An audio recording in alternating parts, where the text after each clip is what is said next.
How to stop binge eating.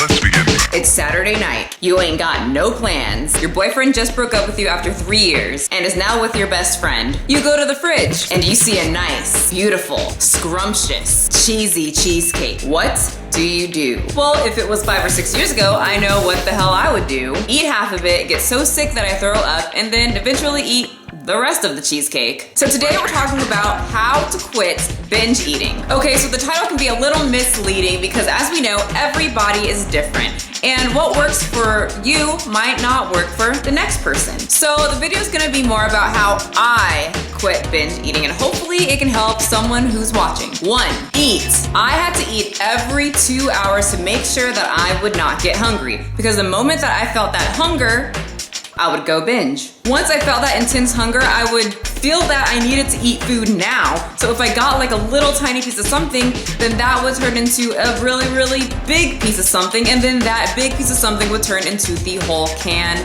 jar, or plate, or pie, or hot Cheetos, or 2 bags of hot Cheetos. 2, I allowed myself to binge. Now that sounds a little counterproductive, but let me explain. I was only allowed to binge on healthy type foods. So oatmeal, rotisserie chicken, baked potatoes. I was not allowed to binge on processed junk food, even processed healthy type food. Pretty much I couldn't binge on anything packaged, only whole foods. And the thing with natural whole foods is that they make you a lot more full faster than hot Cheetos do. So telling myself that I could binge, in my crazy little head, that still gave me that freedom that I liked with food, but at the same time, I would get full really fast, and let's be real, eating baked potato with nothing really on it is not as much fun as eating a whole bag of hot Cheetos or cheesecake. 3, write. When you feel a binge coming on, write down your feelings. I know it sounds kind of cheesy, but write it down. I was reading my past binge journal about, my feelings, what I would be feeling before I wanted to binge. And one, I remember I wanted to binge because I just got word that the guy that I was waiting around for 3 years, who said we would have a relationship when they came back from college, all of a sudden decided that he didn't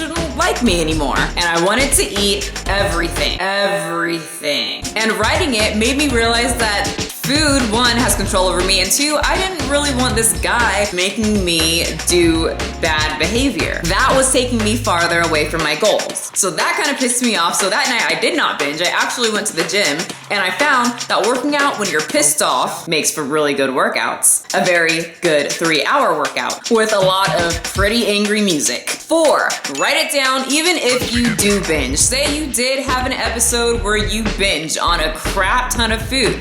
Okay, that's okay. Write it down, exactly how you feel after you binge. Writing about how I felt after my binge sessions helped me realize that eating 2 pizzas and a box of cupcakes really did not solve any of my problems. It didn't make anything go away, and it sure enough did not make me feel good. It just made me feel a shit ton worse. And now I'm bloated as hell and still have problems. 5, keep a food journal. Even when I would binge, I would have to still weigh out the food that I was about to eat. I had to also write it down. Then I had to total up all the food that I just put into my body. And let me tell you, it wasn't fun to read that I just ate 5,000 calories in one sitting. And when I say 5,000 calories, I am not exaggerating. I could easily put down 5,000 calories or more. And seeing that number made binging a little less fun. 6, make it a game. Every day that I wouldn't binge, I would give myself a little check mark on my vanity mirror. And eventually, after a month or 2, my whole vanity mirror was just filled up with check marks. And for me, that felt like I just accomplished something or just won a game. So for me, I'm kind of competitive. So when I see all those check marks, it was, for me and my competitive brain, it was like, okay, not binging means I win. Binging means I don't. 7, find a hobby. Singing, and guitar